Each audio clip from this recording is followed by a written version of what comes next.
Alright, what we have here today is a Cobra 29 LTD Chrome, fresh off the bench. Have done some modifications to it, as you can tell. The Delta Tune is a turbo echo board. It's mounted on the chassis on the inside, nice and clean. I've also done the modification for the talkback. It works nice and loud. You can adjust it up, low, or off. Also have installed the super modulation swing kit. Radio dead keys 2 watts and swings 18 to 20. It is tuned to work with linear. Plug and play. Nice radio.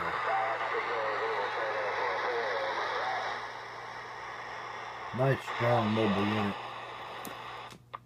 Audio, hello. Audio check. 1, 2. Of course, you can adjust it however you like it. It is what it is. Make somebody a really nice, strong mobile unit.